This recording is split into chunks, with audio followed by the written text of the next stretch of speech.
Hello,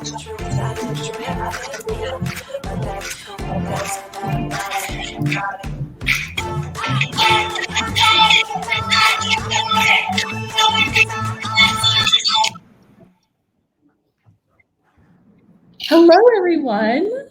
My name is Lucy Hunt, and I am the newest teammate of Rise. And I am stoked to be hosting this panel with amazing women. I hope you're feeling a little refreshed after that dance break. We are in for quite a treat, and it's going to be powerful. So get out your notepads. I'd also love to know for this panel, which is the theme is thriving on your own terms. If you have something in your mind now of what that means for yourself, I'm really curious to see if it's changed for you by the end of this and if it's expanded for you. So planting that seed to think about what it means for you before we get started. So now that we have everyone here, I would love to introduce everyone. We have Stephanie Morimoto of Asutra, Ali Kriegsman of Bulletin, Emily Best of Seed and Spark, and Mayssa Chehata of Behave Candy. Welcome, everyone. One of the things that stood out to me when I first heard about Rise was this true desire to break out of the box that we so often put ourselves in professionally. And all of these women that I'm with today are perfect examples of women who have broken out of the box and are thriving on their own terms, whether that is embracing failure, following your desires, setting boundaries, striving for balance. We are with a panel of expanders. So can't wait to get started. I am a little starstruck, so I'm gonna let you guys introduce yourselves better than I could do it for you. So maybe we can just start alphabetically. So Ali, do you want to kick us off? Yeah, sure. You, who you are, and a bit about your path to what got you to where you are today. Sounds good. Thank you for having me. I want to preface this quickly with I have to jump at 3:30 for a meeting, so I apologize in advance. But so happy to be here and great to connect with everyone. I'm Ali Kriegsman. I'm the co-founder of Bulletin. We're a wholesale marketplace. Behave is actually on the marketplace and just got their first order yesterday. Very exciting. Nice to meet you. And what Bulletin does today is we help brands expand their distribution with retailers. So if you're a brand looking to sell into boutiques, online retailers, even like sell with creators and social sellers, we're a hub where all of these diverse retailers come to source inventory to sell to their customers. So we're a B2B technology platform. And my journey is pretty windy. Bulletin actually started out as an e-commerce newsletter spotlighting the coolest emerging brands in 2015 as a side hustle. In order to market that newsletter, we started doing pop-ups every single weekend in 2016. We worked with about 30 to 50 brands every weekend, trying to help them get their products out there in person. We ended up launching 5 brick and mortar stores between 2017 and 2019. And then we built and launched our wholesale marketplace at the end of 2019 and have since shut down all of our stores to go all in on our B2B marketplace. So can definitely speak to failure, kind of dusting yourself off and getting back up again, pivoting, finding, your why and really leaning into like what makes your company tick and how to optimize for scale. And super happy to be here. And yeah, excited to learn about and from everyone else. Awesome. Thank you so much, Ali. Emily, you want to go next? Sure. Although in these things, it always sucks to go anything but first because you can never appropriately follow the person who went before you. And Ali, as a houseplant addict, your plants are giving me life right now. Looking so happy. My name is Emily Best. My pronouns are she, her. I am coming to you from Nishinon territory, which is now Sacramento. I started Seed and Spark in 2012.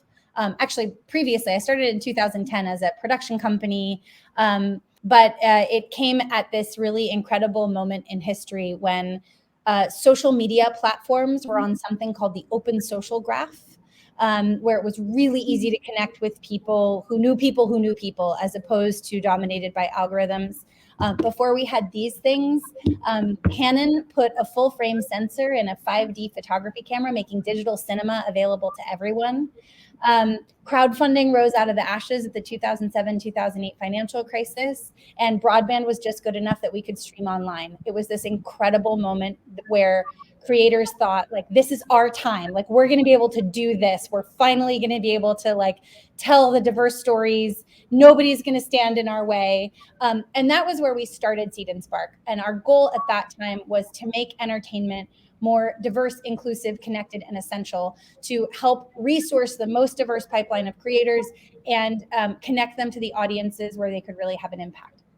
But the forces of capitalism are what they are. And all of those things that I described got disrupted over the coming years, where social media is now dominated by algorithms, as are streaming platforms. And the entire entertainment business has coagulated around streaming, such that our creators came to us and they're like, great, like, we are more able to tell our stories than ever before, and they're getting delivered like a heat-seeking missile to people who already look like us and already agree with us, and that is not what we're trying to do. We are trying to be beacons in our community for visibility and resources, empathy and understanding, jobs, political power. We can't do it if we're stuck in an echo chamber. And so I can talk about when you also face down the possibility that your entire business is a sham. And that happened in 2018 when we realized that we were going to have trouble finding these audiences for creators. So we turned to the workplace, because that's the most diverse place most people are in their lives. Spent a bunch of time researching and understanding what the needs were for building inclusive workplaces. And that led us to build a B2B platform called Film Forward, where we deliver diversity and inclusion leadership training into workplaces, using the very films that our creators have been making all the time as a creative catalyst to help organizations co-create better environments of belonging. And that's where we are now. Yeah, I got all the pivot stories for you, gals. Like, let's do this. Yeah, wow, thanks for sharing. I'm so glad to have you here. Mayssa, you want to hit us next? Yeah, hi, I'm Mayssa. I'm really excited to be here. I'm the founder of Behave. As Ali mentioned, we are on Bulletin, so intersection of universes there. We are a candy brand, so we make low sugar, better for you candy. Right now, we're focused on gummy candy, and all of our products are 1 gram of sugar and 60 calories in the whole bag. We don't use any artificial ingredients, and we work with a really awesome celebrity chef who is sort of the brains and like the, you know, new age Willy Wonka behind all of our recipes and all of our flavors. And, you know, our brand, as much as we are a better for you product, and we're looking to offer a product that is better from a nutritional perspective and an ingredient perspective versus traditional candy, our brand is all about more and indulging and being able to eat the whole bag and open a second bag. We are not about like restriction or diet culture or anything like that. So I like to think, and you know, very proud of our team for sort of what we've built. But we have sort of like very, I think our branding and our messaging and our brand voice is very unique within the health food space, because we're sort of pushing sort of a more is more message, despite being, you know, keto friendly, low sugar, diabetic friendly, et cetera product. So yeah, that's what we're doing. Very cool. Awesome. I love Behave. I've had it. You mentioned pop-up grocer and something I read of yours, and I was like, I love pop-up grocer. So love that you're there. And Stephanie, tell us about yourself. Hey everyone, I'm so excited to be here. I feel like I'm going to learn a lot from everyone on the panel, so I'm thrilled to be on this. And I want to try that candy because I love gummy bears, so having more of them would be awesome. So I'm Stephanie. I'm the owner and CEO of Asutra. We are all about active self-care. So we help you take care of yourself on purpose. You can take on anything, and we offer products for pain relief, better sleep, and overall rebooting your mood and rejuvenation. We are also really lucky to work with a celebrity. Global tennis champion Venus Williams was a user of our product and got so excited about what we were doing and our mission of active self-care, our focus on clean formulations, and the fact that we're women-owned, women-led, and really committed to creating good jobs for people who need them most in Chicago, where we're based, that she said, I want to join your team and get involved. So in 2019, she joined us as our chief brand officer and serves as a key spokesperson, helping us with press and social media and announcements of new partnerships and products. So just really excited to share my journey. It's been a 20-year career journey of many different pivots. So what others were saying completely resonates. And the other thing I'll share before I end is that I actually bought Asutra. So I didn't found the company. I too was a user of the products and got so passionate about the brand that I purchased the company in 2018, relocated it from Texas to Chicago, and have been building it ever since. Wow, thank you. We're so glad you're here. Oh, there's so much. I'm so excited to talk about pivoting, failure, all of these things that are part of, our journey to thriving on our own terms. But that is the big question that I'm going to lead with. We can do popcorn style. Anybody who wants to speak in first, what does thriving on your own terms mean to you personally in your journey or now? I like to think of it as values alignment. So it is really hard to work for yourself and to build a company where other people also work there. And there are plenty of headwinds that are structural and otherwise when you're women-led or you're building diverse teams or you're trying to advance equity or health or any of the things that there seem to be a lot of headwinds against. So you certainly don't want to give yourself the headwinds of working with assholes. So I think when I started Seed and Spark, I was really starry-eyed about all of it. I didn't grow up I want to be in the pictures. I didn't care about the movie business. I cared about getting stuff on screen that was really interesting. And it took me a lot of years to realize the movie business was not interested in solving this problem with me. We were 7 years into Seed and Spark when we all looked at each other and were like, I don't think the entertainment business is going to be a place that's going to solve this problem with us of how do we deliver these films for maximum impact. Similarly, if you start a startup, you're going to get pumped into the startup ecosystem and they're going to talk to you about venture capital and fundraising and all these things. And my first 200 meetings with venture capitalists, there were 3 people I met that I would have wanted to spend any time with, if I'm perfectly honest. And I thought that was it's a little bit we're taught very young that work is supposed to be uncomfortable and hard and dealing with shitty people, because that's the culture of abuse that we're all trying to unpack now. So we can have that relationship when we're starting something that I guess I have to sacrifice my comfort or some of my values or some of my integrity in order to do this thing the way that it is done. And I would say that storytellers, and in many ways, entrepreneurs, some entrepreneurs are built to defy and disband systems, right? So if somebody is saying, well, here's what the storytelling system is, or here's what the entrepreneurial system is, I'd be really suspicious of that. Because my job as a storyteller or as an entrepreneur is to disband and dismantle systems of oppression, of capital concentration, of those things. If what I'm interested in innovating is, equity, for example. So I would just say examine really closely the systems that people tell you you're a part of and how those systems operate, and decide for yourself what of that you're willing to take on and what of that you don't want to make a part of your journey. That's powerful. Yeah. Anyone else want to pop in on this? Yeah, I think initially for me, I thought that it meant doing things that I liked to do. When we first started Bulletin, it was a completely different business. As I said, it was a newsletter that spotlighted the coolest emerging brands, and you could shop their products throughout the story and then shop on our e-commerce site as well.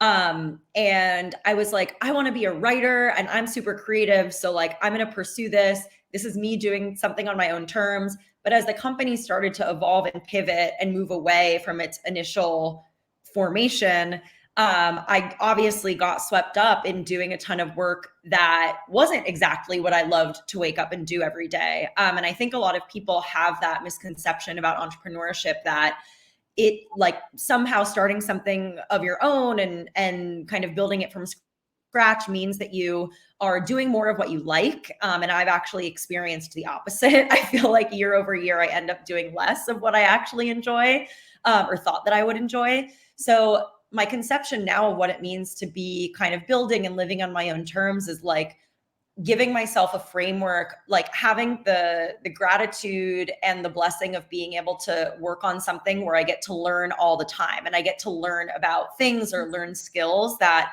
help me develop in a direction that is meaningful to me.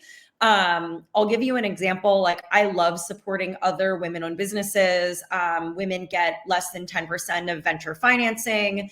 We've been through the fundraising process. It's so grueling. It's brutal. There's this like secret language and like cadence and orchestra to it that you don't know unless you've been through it. And so for me, like I have basically learned how to grow a multi-million dollar business and scale it and growth hack. And like, I think that for me, even though that's not exactly what I thought I would be doing at the beginning of my journey, I get to fulfill this other part of myself by helping other women-led startups and B2B companies and software companies do the same thing, because I've been forced into this situation where I had to learn how to grow my own business. And so initially I was like, oh, I'm going to be writing all the time. And that's what it means to be on my own terms, is I'm like doing what fills me up and gives me butterflies and makes me happy all the time. But now it's kind of like I've been able to address my deeper why and a deeper area of fulfillment for me, by challenging myself and learning new skills and learning helpful skills that I can then bring to other founders and other companies who I want to see succeed. So it's not necessarily about like getting to do what you enjoy or what you love all the time. Sometimes it's about getting dirty, like getting through the grind, learning something a bit deeper and a bit more meaningful, and something that you found really challenging, so that you can I don't know, like address another part of yourself that is fulfilled. I'd love to jump in if, oh, Yeah. sorry. Oh, I couldn't tell if you were talking. I couldn't hear you, but I wasn't sure. Thank you for sharing, Ali. This reminds me of what Rushi had mentioned at the beginning of the summit, with self-care isn't just all the things that you think sometimes around bubble baths and all of that. It can be like the challenge and going to therapy and the hard stuff, and that can be a way to thrive. Yeah.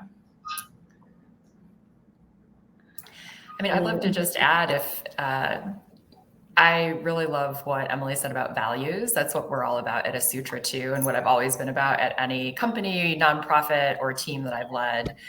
So we always define our core values first. And at Asutra, we literally have them up on a board in our warehouse. We talk about them as a team. We celebrate each other when one of us exemplifies a core value. And I think being able to build a culture and hire a team and work together with those values living every day is an awesome place to be, and one way that I definitely define thriving on your own terms. For me, it's also about impact of our mission. So before Asutra, I actually spent 12 years in the nonprofit space, raising money and doing marketing and partnerships for national nonprofits in the education arena. And I've always been happiest when I work on a mission that I truly believe in. And so I feel really lucky to be able to do that with Asutra. I mean, what you just said about self-care has come to mean so many things that it almost doesn't mean anything. And for us, it really is about, no matter if it's 10 minutes or an hour or whatever time it is, can you set aside time for yourself every week and be really intentional about doing the things that bring you joy, make you feel better, make you be better, so that you can really do and be the best things that you want to, right? And maybe that is a bubble bath, but maybe that's therapy. Maybe that's journaling. Maybe that's just spending time with friends in a way that you haven't before. Maybe it's rest. I also like what Emily said about we live in this culture that I think can be so toxic, where it's like you have to work all the time and it's a badge of honor to say you only need 4 hours of sleep. And it's like this very male, like white male capitalistic structure we live in, right? I mean, that's just the way the world has evolved and the way our economy has evolved. And so I think it's kind of radical in some ways to say, no, you know what? I'm going to rest, or I'm not going to do that work, because by not doing that or by resting, I can actually be so much more creative, or so much more of who I want to be and what I want to give to the world later. Yes.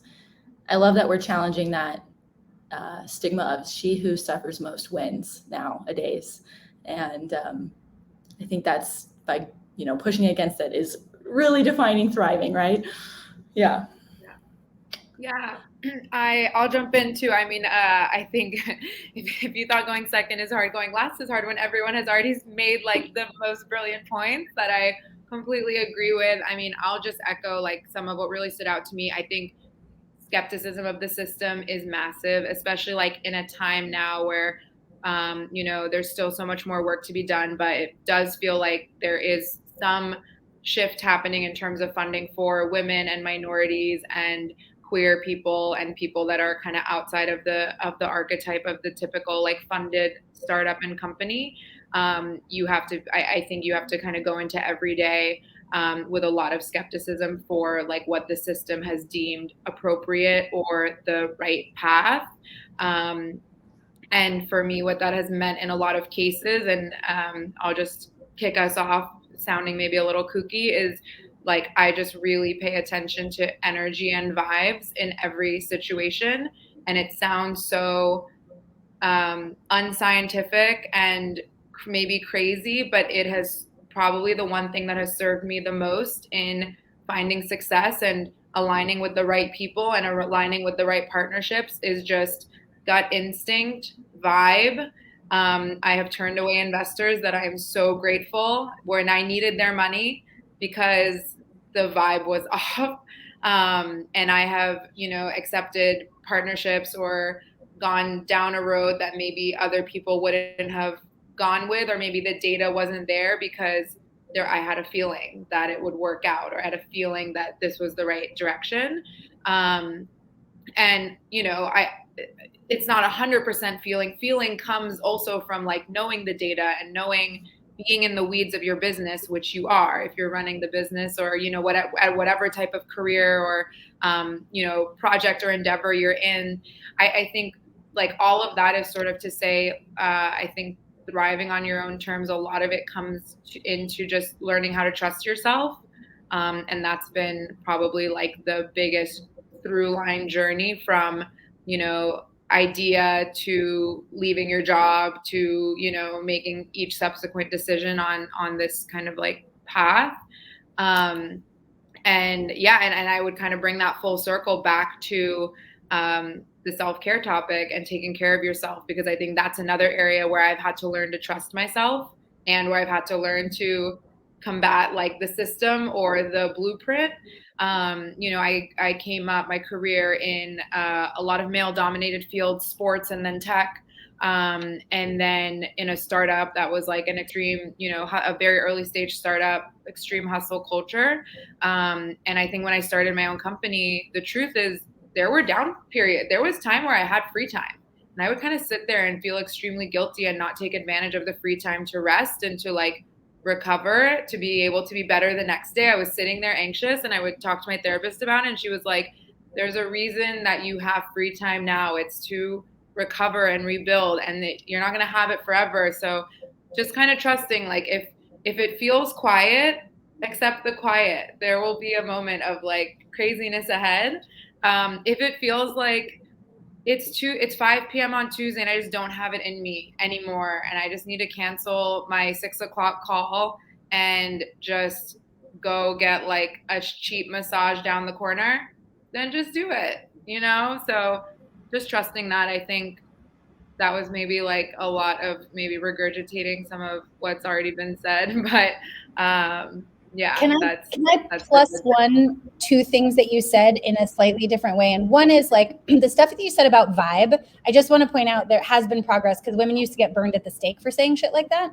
And that is actually our witchy power, and our role in society is that we have this incredibly powerful limbic response system. Like we are allowed the benefit of like paying attention to our mirror neurons, and that's not woo, that's chemical. Like those are the pieces in your body actually responding to the pieces in someone else's body. And it's super duper important because it is also, as you said, that's actually your physical manifestation of all of your life experience showing up for you. And so to ignore it is, you will pay for that later. 100 times out of 100, when you step over that feeling, you will pay for it later. That investor will screw you. That partner will not come through for you, like 100 times out of 100. Number one. Number two, I am really trying to unlearn the idea that rest is so that I can be more productive. Yeah. I was not put on this planet to send emails. Nobody was put on this planet to email. Yeah. I hope not. It feels like it sometimes, but yeah, absolutely. I was also not put on this planet to be productive inside the system and the way the system defines. And I would say I had to be 41 years old and visiting a yoga mat for the first time in 6 years last Tuesday to be like, oh, right. It is not true that what is good for the company is good for me, is good for my family. It's true that what's good for me is good for my company, is good for my family. Yeah. And as somebody who built a company and also had 2 small kids in the process, some of you may have this experience, like it's so destabilizing to do all of those things at the same time. And it disrupts every single system and pattern that you've ever had. And it can actually reinforce the grind culture because there's so much like mompreneur, like she does it all. And your ego can get really attached to that. But the only person who suffers is you. And I would say, to your point, she who suffers most just suffers most. Totally. Yeah. I had, we're just being totally open and transparent. I had a conversation with my therapist a few months back, and I just was, upset about something that was happening. And I think I just said to her, I was like, I just want it to be easy. And she was like, but then just choose for it to be easy. It's like, that's why I pay you the big bucks. You get dragged by your therapist like that. Yeah. You can make those choices. That's true. Yeah. Wow, that was spicy. I'm loving this. I want to ask some individual, really quick questions, and Ali, I'll start you first. When reading about your story, I love this idea. We've kind of talked about it now, like this glamorizing entrepreneurship, only talking about, like it's all just what you want to do, and actually it's can be hard work, and just your kind of how you speak about failure is really refreshing to me. And I would love if you just had anything to speak about on what it's like to, like, the freedom that is created when you allow the possibility of failure. I think that something I have only realized later in life as I approach turning the ripe old age of 30 is like, no one else is like measuring, thinking about, or giving a shit about your failure. Like, you're the one that defines if this is like a failure or just like a hill that you have to get over to get to the next thing, or it's like an opportunity in hiding. And I'm also like a salesperson. That's my background, and a marketer. And it's like, you can also spin failure however you want to anyone who actually cares. Like, they're going to think about it the way that you think about it. It reminds me of even within my own team, like, and I share this with other founders, it's like your team is going to take things as seriously or be as alarmist as you're going to be about something. Like, you're setting the tone.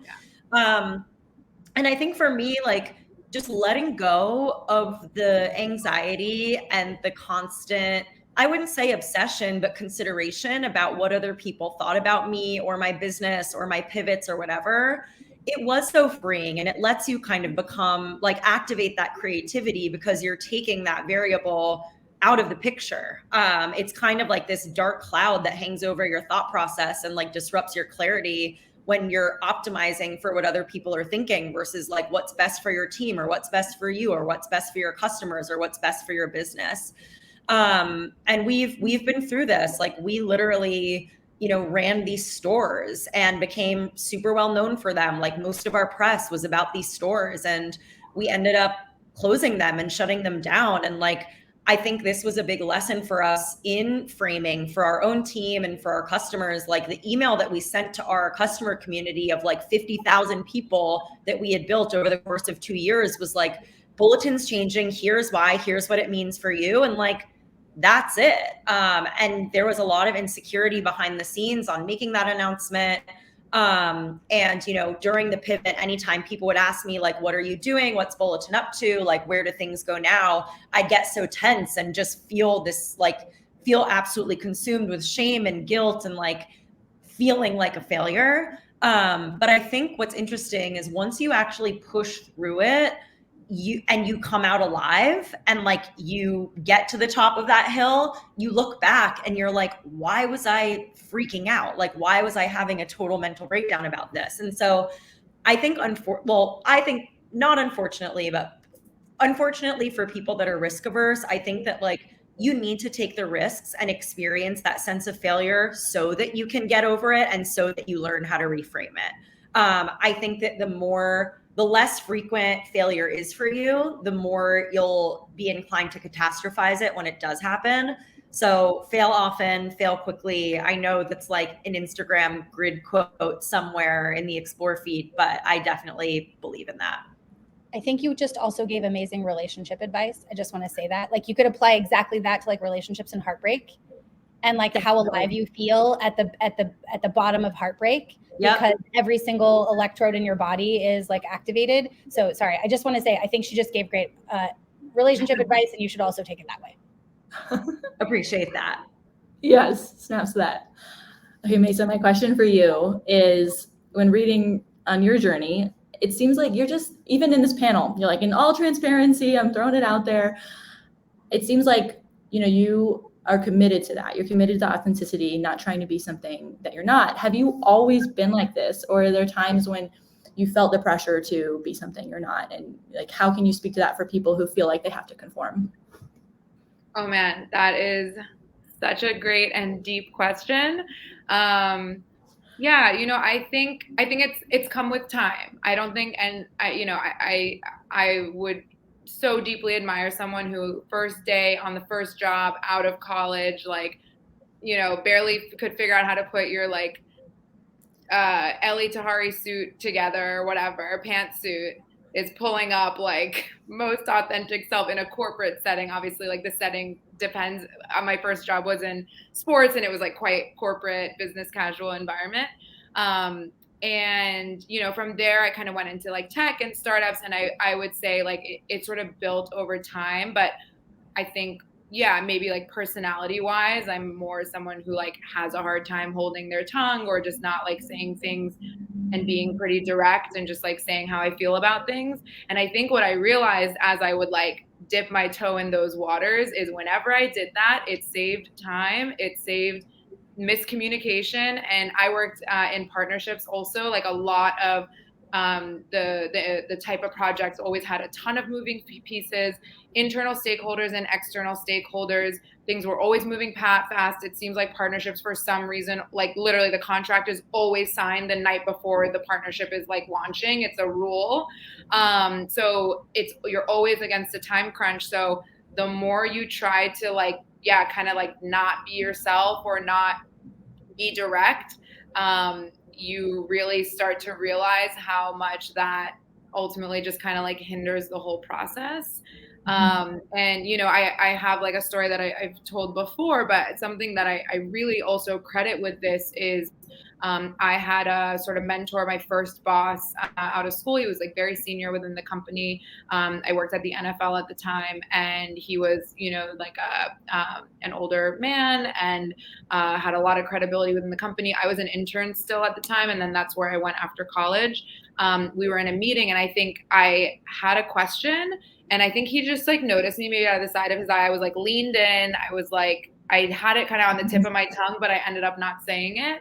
And he pulled me aside after the meeting. He was like, "What did you want to say, or what did you want to ask?" And I told him, and he was like, "That would have been he was like, I was wondering the same thing. It would have been such a valuable question. And I really wish that you had asked that, and you should always and he was like, look, you wouldn't be here in this internship. Like, you are smart and you have good ideas. Doesn't matter your age or anything. Just say what's on your mind." And that little like side pep talk honestly was really a catalyst for me to just speak more directly and speak more authentically, I think, in the workplace. And so and I feel like now, transitioning out of working in companies to running my own business, it's something that is very, when we spoke earlier about values, that's it. Like, it's kind of a personal value for me to work to show up more authentically. Of course, it's never a finished project. It's always in progress, but that's something I want for myself. And that's part of, I think, why I want to be on this crazy ride that is very challenging, is to be able to show up authentically and to create an environment where my team and all the people we work with and everyone around us feels that they can show up as their most authentic selves as well. And everyone in our community and our consumers as well. It's something we talk about constantly as a brand too. That is such a great reminder around speaking up and asking the question. There's definitely this, I felt that myself, that kind of like, oh, I don't want to look dumb if I'm asking this question. And then you realize everybody is thinking it, and where does that come from? And just getting to the point, like you said, saving time, which allows you to do other stuff. So great reminder. And I think I rebounded to almost the complete polar opposite, where I became the one asking a million questions every time, blurting out every dumb idea. And you know what? That is exactly why I'm where I'm at today. You miss 100% of the shots you don't take or whatever. If it's really becoming a problem and disruptive, someone will pull you aside probably and tell you, or you'll feel it. But as long as it's within the bounds of appropriate and taking everyone in the room into consideration and being mindful and thoughtful, ask too many questions and share too many ideas, because it takes a lot of ideas to have one that's good and actually gets executed in a business environment in general. So if you're the person on the team who has 100 ideas, you're probably going to be the one with the most ideas getting through the pipeline. Yeah. So cool. Okay, Stephanie, my question for you is, like you said, going from a product lover to buying the company, and having different background in nonprofits and education. I just see this theme of kind of following these desires and jumping into new things. Can you speak to what it's like to just jump into an unknown thing? Maybe it seemed unknown. Maybe I'm misinterpreting that it's so new to jump into self-care, intentional self-care, but let me know. Yeah. Well, I think so. Jumping into a consumer products company, that was new. I mean, I had no idea what I was doing. I had to learn a lot immediately. And when I bought the business, I also did everything. I mean, I literally did everything from packing silk eye masks for sleeping, to responding to customer service emails, to figuring out the strategy and the financials, to running to the post office to ship customer orders. But I think it was really helpful to do that, because as I was able to build a team to do all the things we need to do at Asutra, I was like, I actually know how this works, right? And I can train people, and I can also share with them the things that I screwed up. So it's okay, don't do that, because that's just not going to work out so well. And it helps people learn faster. I would say jumping into intentional self-care wasn't new, but has also been a journey. I mean, I'm in my mid-40s, figuring out how to take the time to take care of myself well, to do it on purpose. And as Emily said before, to not do it so that I can do more stuff later, right? Mm-hmm. I mean, that's been a real journey. You know, I grew up the child of immigrants. Like, it was hard work, do your best, be as perfect as possible, because if you work hard and if you do really good in school and all of this stuff, like, then it will all be okay.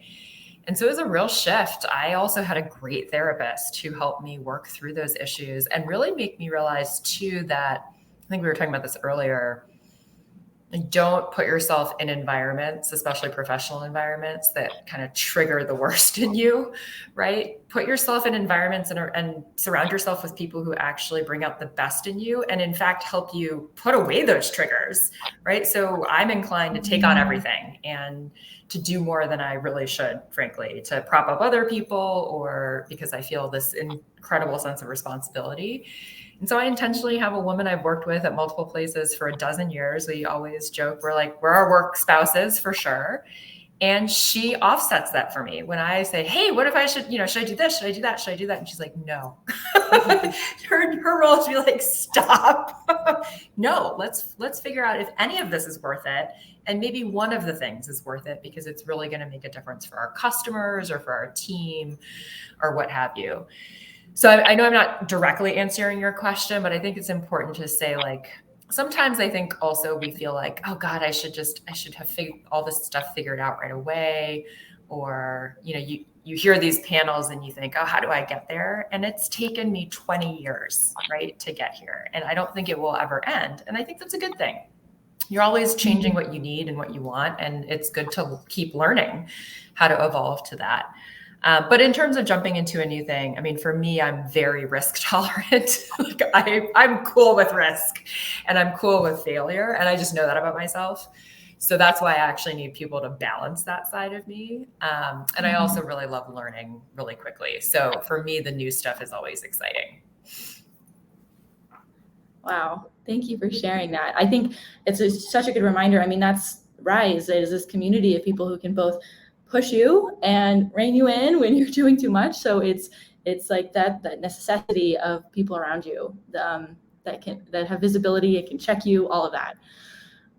Okay, Emily, I came across a story that was so much of your life. I felt like I really got to know you, and I learned, just how you've had, I think something that comes up for people who are worried about like diverting from their path, the linear path, is like how to tie things together, and to see you tie, going from anthropology and then being like, there's not enough activism in this, and then having arts go off and on the back burner.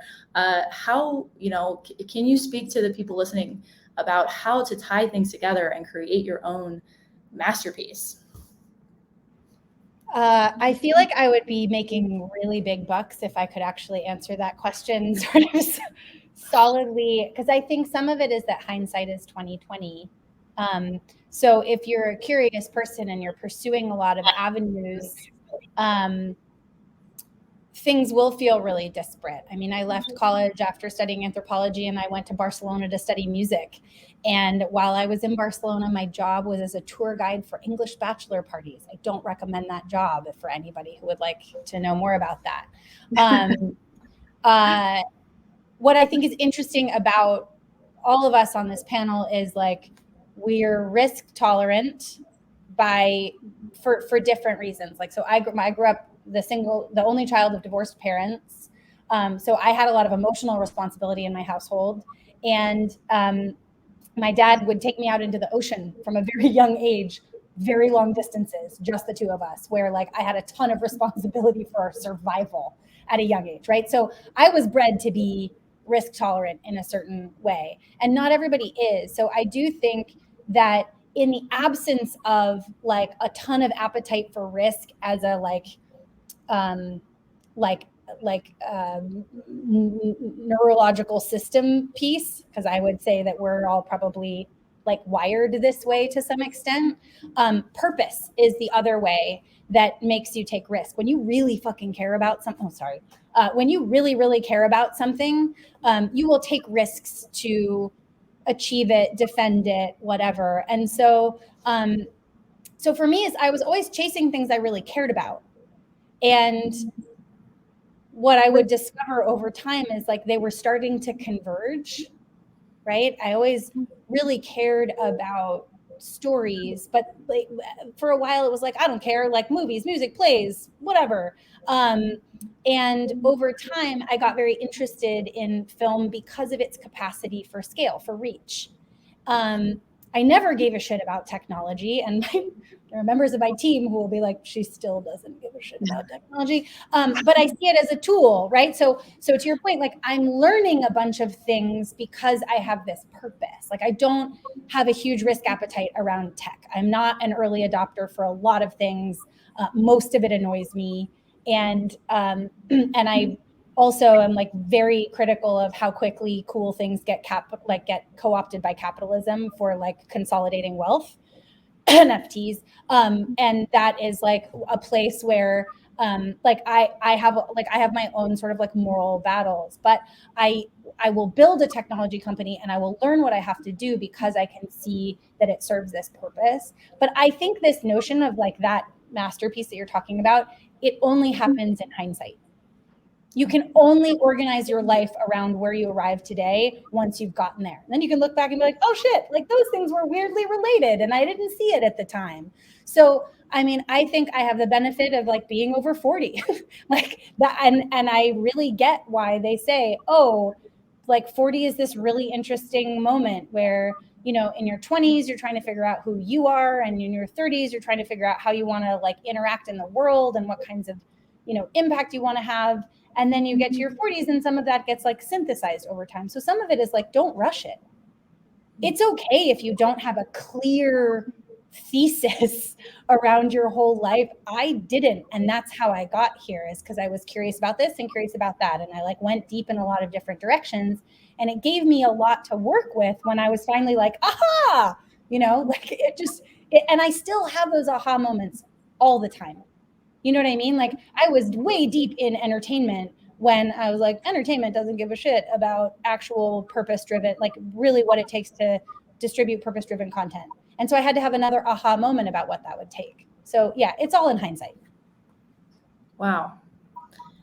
That's a really interesting perspective. And the purpose piece. Wow.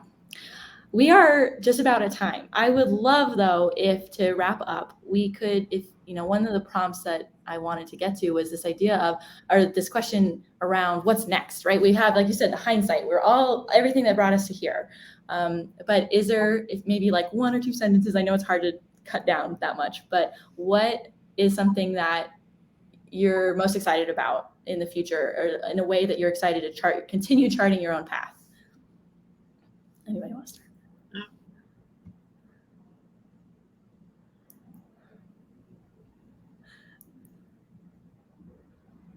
That's so tough. I mean, I'll just jump in with just like an off the cuff thought. I mean, I think it's hard for me to say that there's like an end goal or like there's a point that I'm working towards, that maybe if you had asked me 5 years ago in my mid-20s, I would have said like, there's this end goal and then I'm going to get there and it's going to be great and everything will be figured out. And like now, you know, 5 companies, a career, a divorce later, like I think I just like know more. And I think what I am excited for the future is just, I think I understand now that like growing is just constant, and what I am excited for the future is seeing how my growth is impacting my actions, and maybe more important, my reactions. Like I can catch even day-to-day moments or decisions within the business or decisions within my personal life or ways I'm reacting to things in both business and personal that is like a better version of myself, and I can reflect back and think how I would have reacted even, you know, a month ago or a year ago or several years ago. So that for me, when I think about the future, is what's exciting, is like I know that when you're kind of like becoming more self-aware and, you know, trying to work on these things, it's not like an end date, and it's not like every day there's no like flip of a switch, but it's like every day there's like small improvements, and eventually it's like the big things that used to feel disastrous just don't feel that. I mean, I can even like an example. We were served a lawsuit a few months ago, and I was talking to my mom yesterday, and I had shared it in an investor update that she was on, and she was like, I didn't know that had happened. I was like, I didn't even mention it to you. You know what? Because it literally brushed right off my shoulder. We were served. I sent it to the lawyers. We dealt with it. It was like a routine thing that a lot of e-com companies get. It's like a language compliance on the website thing. And I just didn't like respond. And I just look at something like that where I'm like, a younger version of me would have gone into a panic until the whole thing was completely resolved, which took several months because there was a lot of waiting. So anyways, that's a long-winded way to say just progress, slow progress is maybe what I am excited for. Just so boring. That's beautiful. That's beautiful. Yeah. I'm happy to go next. I have two short things. One is my new mantra is minimal effort, maximum impact. Like, I think we talked a lot about this, how being so focused on productivity can actually be toxic. And so my thing is, okay, how do we do the things that really matter and just put away the rest? And the other thing is rest and sleep.